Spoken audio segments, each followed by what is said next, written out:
Hi, welcome to Keep On Pushing TV. I am your host, Devon Harris. And, what we do is that we share ideas and insights that are going to challenge you and inspire you to keep on pushing and live your absolute best life. So I'm guessing you're interested in that even remotely. And if you are, then you have hit the jackpot, my friend. You're in the right place. So again, welcome to Keep On Pushing TV.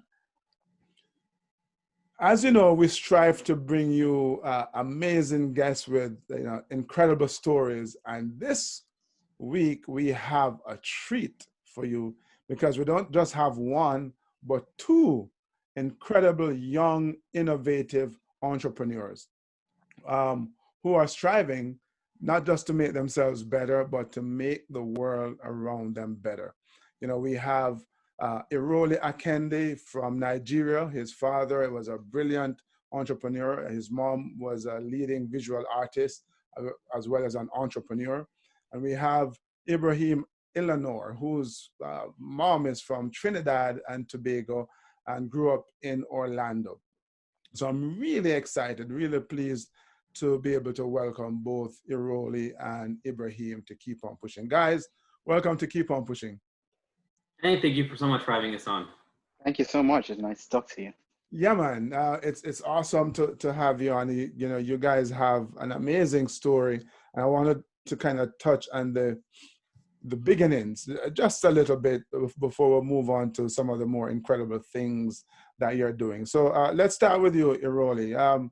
Talk to me a little bit about your early days in Nigeria. Yeah, I could absolutely do that.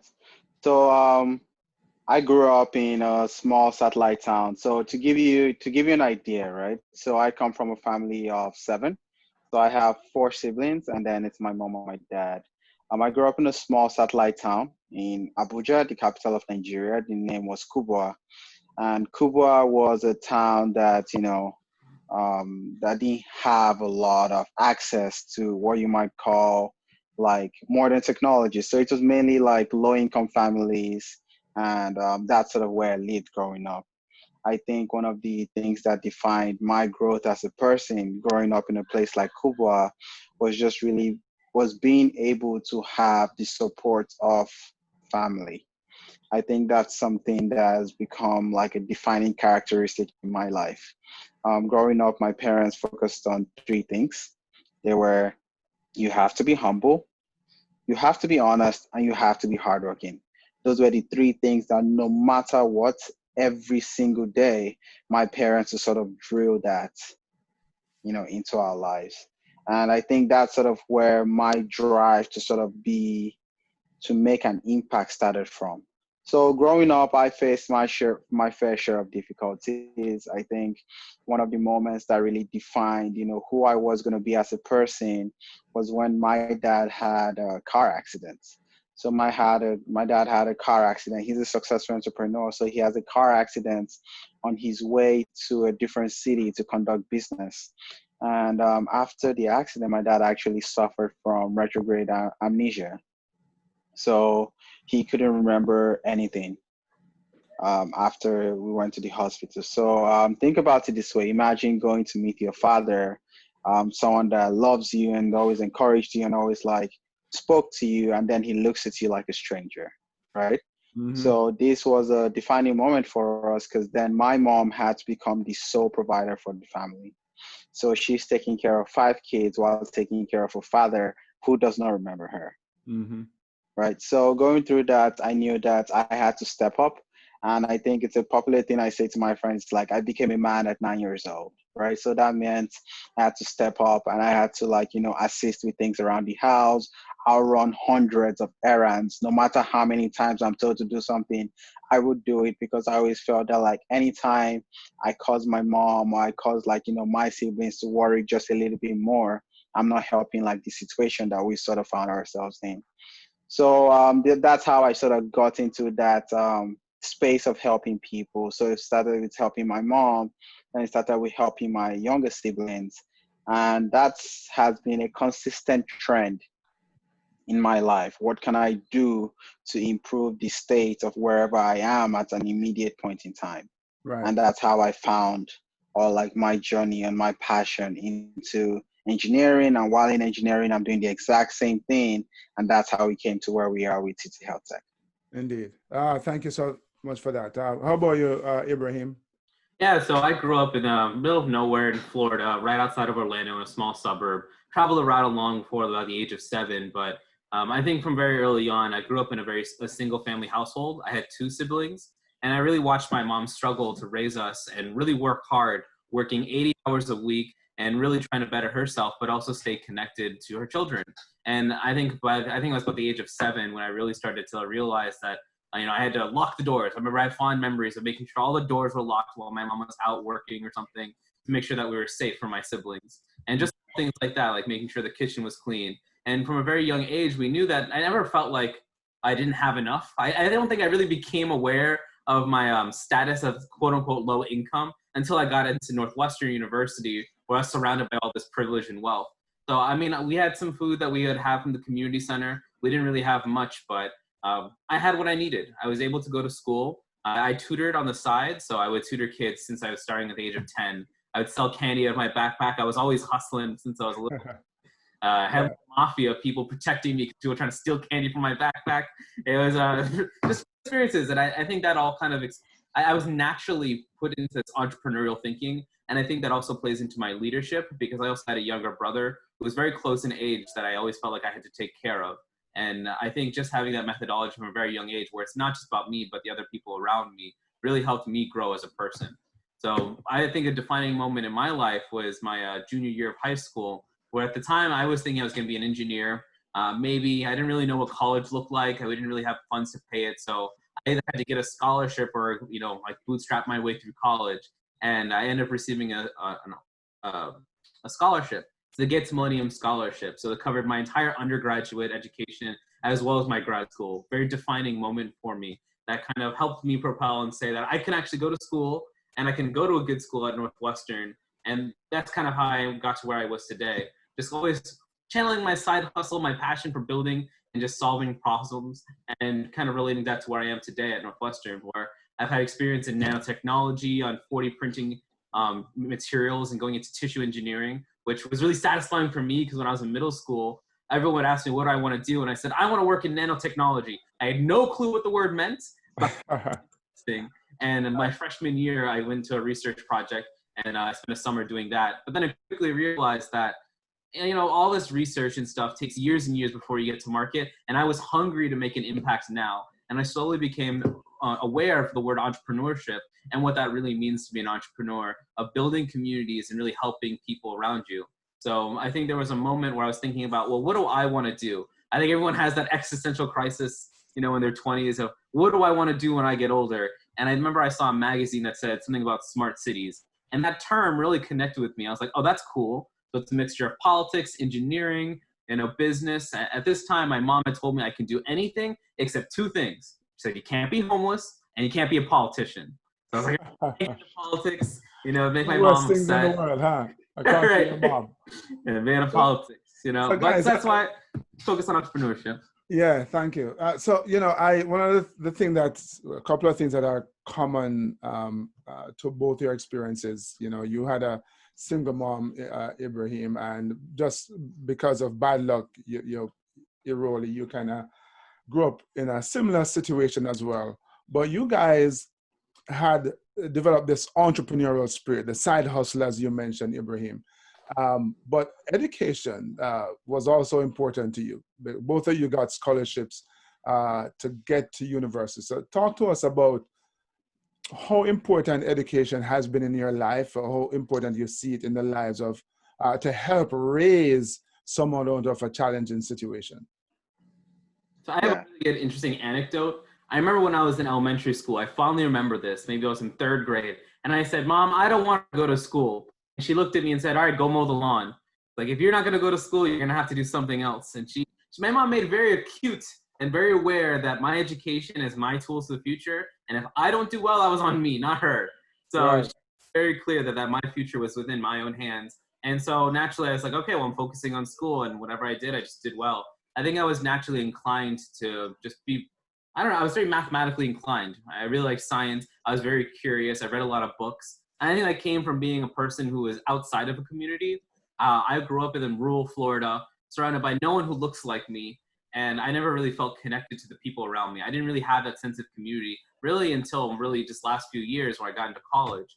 So I think I was kind of a little bit of a recluse. So for all the people who were fifth graders, all through elementary school, just reading books, that was me. I read tons of books, and I think that really set me up for success as I looked at my education and just the importance and access that gives you when you just have that awareness. So just being able to self-teach yourself and just learn. And that's been super important for me, because once you have that foundation and being able to teach yourself something and having that curious problem solving, it's a self-fulfilling loop. You're curious about something, so you learn about it. You're curious about something, you learn about it. And slowly you just acquire a ton of knowledge about random stuff that plays out in how you view the world. Indeed. Wally? Yeah, I think Ibrahim's story just like made me remember something, and this is the first time I'm sharing the story, so I'm just gonna tell it. Growing up, when I was younger, I used to live in Jos, and when I lived there, I just moved. So my dad moved a lot for work, and we just moved to a new place, and we had to write an entrance exam to school. But I was super shy. I had very bad handwriting, and I cried the entire exam. Because of that, they had to put me in like a prep school, And a prep school, then you think it's like, oh, this nice, fancy, bougie place. Not at all. It was just the school you sent anyone that couldn't get into a real school, right? And when I went there, I would just be in class. I really didn't understand what anyone was saying. But my parents always tell me that, like, you're smart, you're brilliant, right? They never ever told me that, like, I wasn't as bright as the other kids. And I think even they might not remember it. But for me, like, just hearing his story, I just remember it right now. And we had this book called Queen Premier, right? So it's to teach you how to read like simple words, based off like, British English. And I'll read Queen Premier, and I'll read Queen Premier 1, Queen Premier 2, Queen Premier 3. And when I finally made it into primary school, my parents will still do the same thing, right? They'll still tell me, you're a smart kid. They'll keep encouraging me and telling me. So even when I didn't do great, they'll tell me that, like, you're a smart kid, you're a smart kid. And for that reason, I actually internalized that, right? I internalized that, and I came to genuinely believe I can always be the best kid in the room. So from my primary 1 till my entire time in primary school, I was top of my class. I never came second.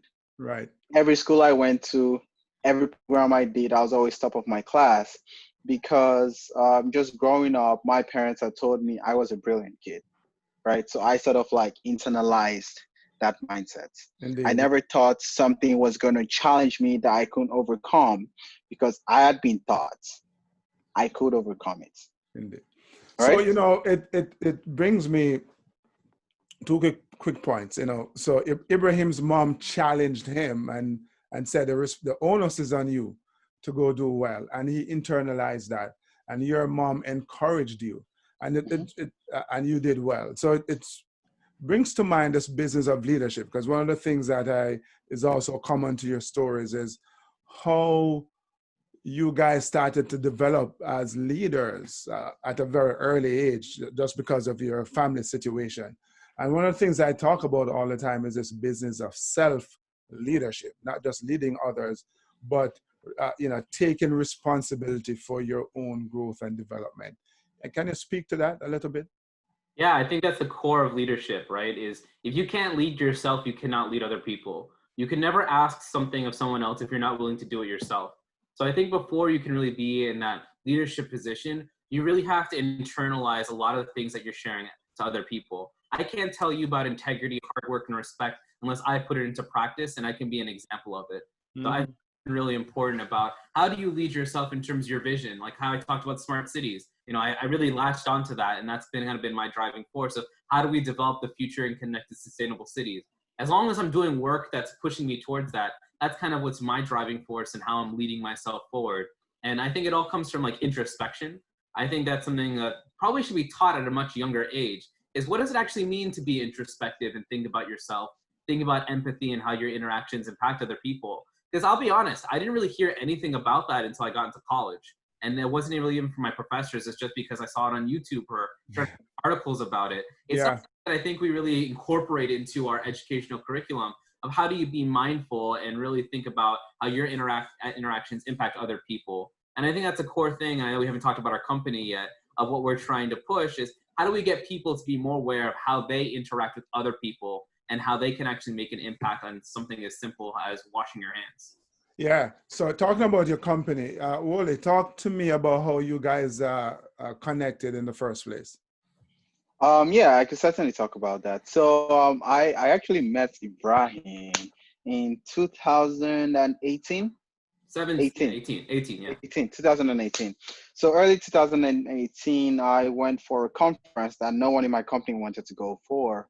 And the only other young person in the room, right, was Ibraheem. So I walked up to him and he told me like, hey, you know, I'm representing this company. I believe he was with City Tech Collaborative then.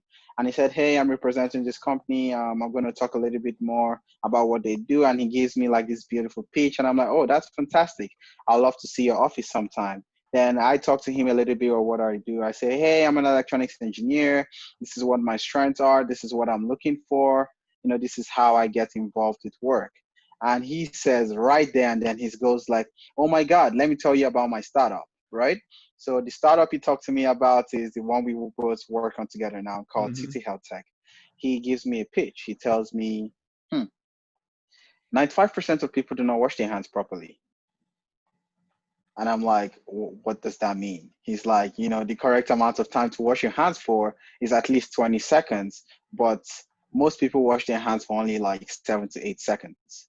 And I'm like, curious. Why is that important? And he talks to me about like all of the studies that have been shown that like if you don't wash your hands for the right amount of time, you actually have bacteria on your hand that's actually going to grow to replace it after like an hour if you wash your hands for only 10 seconds.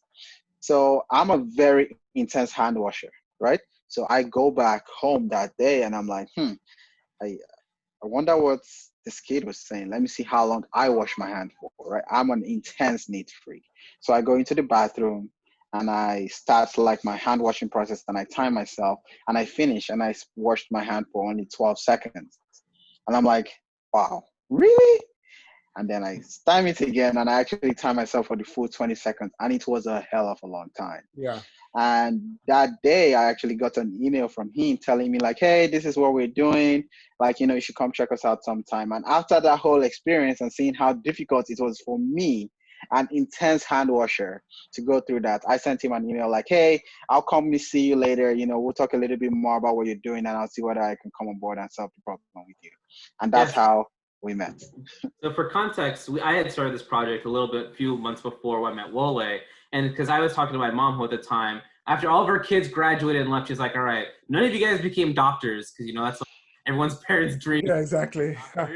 She's like, I'm going to go be a nurse. So she's like, I want to go help people. And so that's what she did. She went to go study to be a nurse. And she found that in one of her classes, she talked about hand washing and how nurses and doctors are supposed to wash their hands for 20 seconds, which is the equivalent of singing the happy birthday song twice. So imagine you're a doctor, you know, 8 years in the field. You're not going to be singing the happy birthday song every time you wash your hands. Right? This is true. She did her practicum and found the average hand washing times was around 8 seconds. And I thought that was just shocking. So as I looked into the process, I was like, well, if we have all these sinks, why are we not designing this process properly? I was in a human-centered product design class, and they were just talking about just solving problems. And I realized that was a huge issue of people just not washing their hands correctly. So I dove into statistics, found that there are 1.5 million healthcare-acquired infections, 48 million cases of foodborne illness, and about 1 billion cases of a common cold in the US every year. About 1 million days of school will be missed every single day due to preventable illness. You can imagine the staggering impact preventable illness, things like the common cold and the flu, have on people. And it all starts with hand washing, right? If, you know, it's our best tool that we have, and I think we all understand that now with coronavirus, of just our hands. And I felt that we should be innovating on how are we, one, tracking that data, because currently how they do it in hospitals with a stopwatch, and then also encouraging that behavior. So that's kind of been on my methodology and thinking. When I met Wole, I had just an idea of what that could look like. But over the last 2 years, we've really brought that into reality. And we've been working with schools over the last year to kind of create a cultural mindset. How do you teach kids and train them to be healthier people? But overnight now with coronavirus, we've tried to pivot our entire business model to grow saying, okay, well, now everyone understands hand washing is important. We don't really have to do that cultural mindset things. Let's take advantage of that and see if we can scale to all these other industries so we can build the infrastructure of the future so people can feel comfortable returning to work. Yeah, when I first heard about your company and your product, I'm sorry, remind me of her name again. Opal. Opal, right? Opal. I thought you had created it for the coronavirus, but only in talking to you, I realized that you predate that. So that's amazing. Before we jump into, talking about how Opal works, I want to talk about entrepreneurship for a bit. Do you see entrepreneurship as kind of just rising out of, I guess some people jump into entrepreneurship because they want to make lots of money. You guys are driven by a higher purpose, wanting to help, wanting to make a difference, and being, I guess, problem solvers. Would that be accurate? Absolutely, yes. And so, can you talk a little bit about, how that came about? I know you grew up helping out your parent, your mom, and your siblings. What was that driving force between wanting to solve problems while helping people? So because for obviously me, you guys are really smart and you could have gone into academia. all right. For me, it was more of an optimization question. I'm a very analytical and logical person. And when I look at my skills, right, I'm thinking about what are the things I really like to enjoy? What are the things that I do well? And how could I impact the most amount of people in the shortest amount of time? So if I think about my legacy, that's just from an optimization standpoint, that makes the most sense.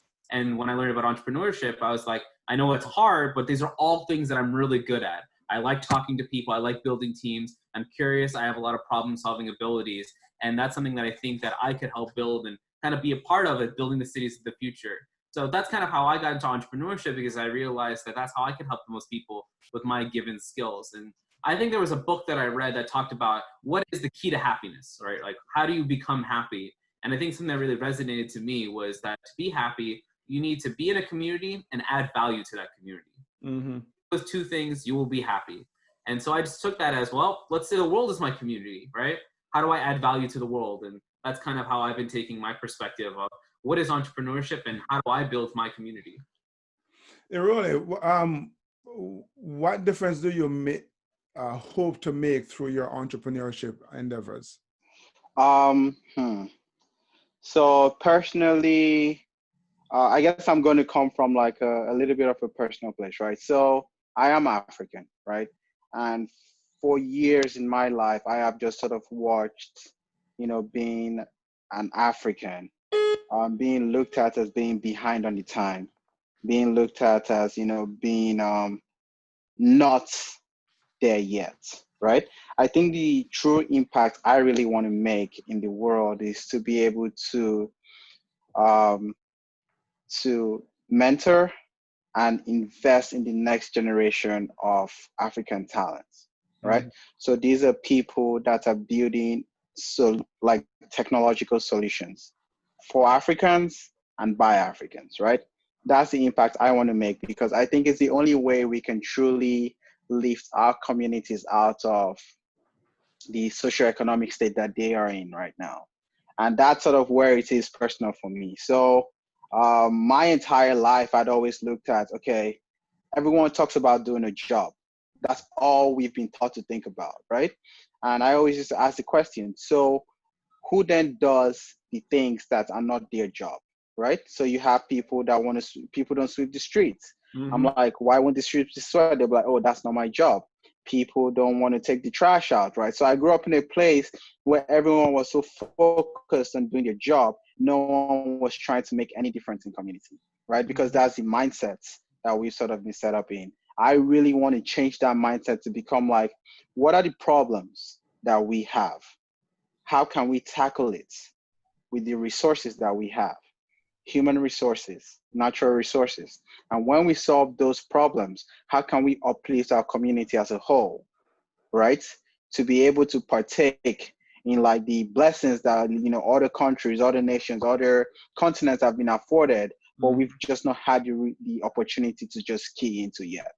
And I think that's sort of the impact I want to make. Yeah, got you. And that's awesome. It's admirable.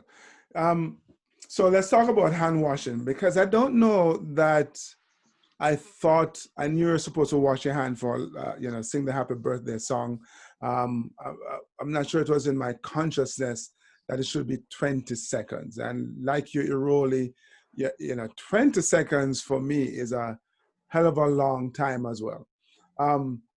Talk to me about how Opal works and how it encourages or helps people to go for 20 seconds washing their hands. So Opal is a small device that sits next to the sink. It has a small screen about maybe twice the size of an Apple Watch, and it automatically detects you as you approach the sink. So it'll greet you with an animation, and once you start washing your hands, it'll start triggering a timer. So you can watch almost anything while you're washing your hands. So think about live news updates, hand washing techniques, mindfulness reminders, literally anything. So it's a combination of getting people to wash their hands properly and for the right amount of time, but even further than that, becoming a communication platform as a new way to educate and communicate with people. Now, so you say you can watch any number of different things. Is that something that, let's say you had it in your home, that you would pre-program? So you go to the sink to wash your hand and you're watching some mindfulness videos? So we have custom animations right now, but we're actually first targeting businesses. So we're working with people like food restaurants, food beverage facilities, and businesses to kind of figure out what is that infrastructure of how we return to work. And those things are customized to being looking at like compliance. That's where we're starting with, is how do we get people who should already be washing their hands and making sure that they're encouraging that. So you think about restaurant workers who should be washing their hands for 20 seconds. And now more than ever, that's incredibly important. So we have a data analytics dashboard where employers can see how are everybody washing their hands in an organization, how long, how frequent, and what are all those statistics. And even past that, they can have custom animations, for example, employee spotlights, company updates, or there are community news that they'd like to share with their employees. How do you see this working in schools, Irewole? I think the important thing for schools right now is number one, right? So we've already done significant amounts of research into like, okay, what's the best way to teach kids using our device how to wash their hands properly, all right? So what we've done is that we've actually built out a health education curriculum, right? Based on like, these are the best way to teach kids how to wash their hands properly. And we have our device in every school. You could actually see how that improves over time, right? And you can draw like a direct correlation between the data that we collect, the impact that we're making, and the amount of time, and a reduction, right, in the amount of days of school that are missed by students, right? Mm-hmm. So what we really want to do is that we're going to go into a classroom where we're going to train the teachers and like, okay, this is how you want to talk to your students about washing their hands. This is a device that actually collects data on how they are washing their hands. And we could see, okay, they are washing their hands properly, and then the next week, right, because they are bored, because kids, you can't hold their attention for too long, that actually drops. What we can do is that we can then change what they're looking at, right? We say, okay, what's in vogue now? Exactly. What's in vogue now? Is that SpongeBob? Is that Bugs Bunny? Why don't we get Bugs Bunny to wash their hands? And then if it's Bugs Bunny, we'll change that to Bugs Bunny washing his hands, and then that number is going to go up again. So that way we can actually consistently improve that until we help them build that into habits. Indeed. And that's sort of how we plan on, like, making an impact in schools. I think this could be transforming an entire generation. I mean, all of us know that we should wash our hands, but I have to tell you, I travel a lot. I'm in bathrooms and restrooms in the airports, and I see people use the bathroom and they walk right past the line of sink. So just getting people to wash their hands is one thing, but doing it properly. And I think, starting with young kids and I guess conditioning them with a simple device to wash their hands for 20 seconds, as you say, well, I believe is going to develop that habit. But Ibraheem, you were mentioning earlier that kids miss so many days of school because of preventable disease because they didn't wash their hands. Yeah, it has a rippling impact, especially on low-income communities, or, you think about people who can't afford tutors, right? If you're an elementary schooler, let's say you're first, second, fourth, and fifth grade, The average student will miss 9 days due to the common cold alone. If you miss a week of school, you get behind in math, right? Let's say 1 week you miss out on basic addition or how do you divide or multiply fractions. Then it kind of like deters your entire progress of that entire year. You're going to be 1 week behind. That is time that is not going to be followed up. This is why we have kids who fall behind so quickly at an early age. And it all starts with something as simple as illness, because once they're out of school, they're not going to feel confident in their work. They're not going to feel like they're good at school. And these things spiral and compound, especially as you get older. And that's why it's critically important that we're keeping elementary schools very clean. And we've talked to a lot of parent principals and other people. Students are not mixing in school due to just truancy or playing hooky. And especially in Black and brown communities, it's literally just because of illness. That's the number one reason why people are missing schools. And that's why we think it's so critically important. And part of our entire mission of City Health Tech, a portion of all of our revenue is going to go towards funding this program and keeping schools clean who can't afford to. Right. So you're saying to me the simple act of washing your hands, or a child learning how to wash his or her hand properly for 20 seconds can have a lifetime impact way beyond even just health, but their financial security and economic stability. Yeah, and it's not just about that one student. I mean, hand washing is one amazing way we can do that, but there also, I want to acknowledge that there are other environmental factors. If you don't feel safe going to school, that's going to deter you from going to school. If you don't have soap, right? That's a huge funding issue. If you don't have clean running water, these are all other fundamental building blocks. And at least here in the US, we're privileged enough to be able to have access to a lot of those resources, which is why we're starting here. But I think that's a big portion, I think, of what me and Wole's mission is. It's like, how do we just make the world a better place, right? There are things that just should be done. We should have schools. There is no reason we should not have clean schools. That is, we're in 2020 with the technology of going to Mars and thinking about, having autonomous vehicles. The least we can do is have a clean environment for our children. Indeed.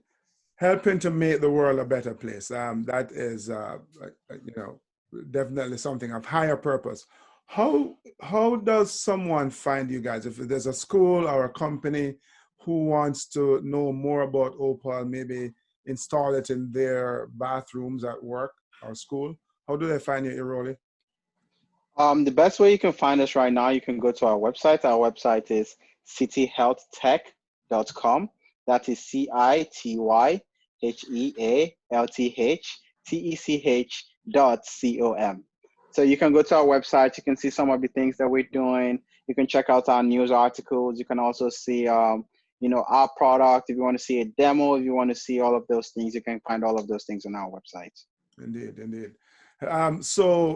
What are there other amazing innovations that you guys are working on now? Right now, personally. Without spilling any state secrets. Right now, personally, we're focused on our first product and our first solution.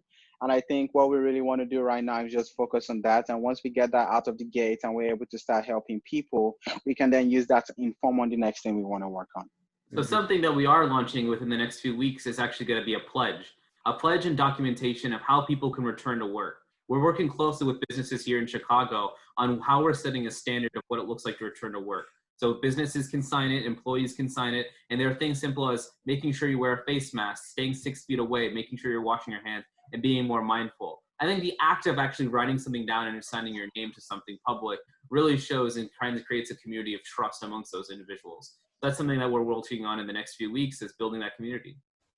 That's awesome, because we are throwing around the term we're all in this together, and sometimes I feel like not all of us are living up to that mantra. It's, well, you're all over there and I am tired of staying home, so I want to go out and I don't care if I'm safe or not. So I think that's, again, commendable. I mean, you guys are doing some amazing work, and I'm really so happy I got a chance to speak to you, because I think you're demonstrating that you can be entrepreneurs, you can be solution-oriented, but in a way that is really contributing to the greater good of the community. And as you said, Ibraheem, you see the world as your community. So I want to thank you for gracing us with your wisdom, as young as you are, with your optimism and yeah, with lots of hope for the future, that as a new generation of entrepreneurs come to the fore, they will not just be talking about making money, but making a difference. Thank you so much for turning up and keep on pushing. Thanks so much, Devin. Thanks for watching. If you haven't done so yet, make sure you click on that subscribe button and hit that bell. You'll get a notification every time we post a new video.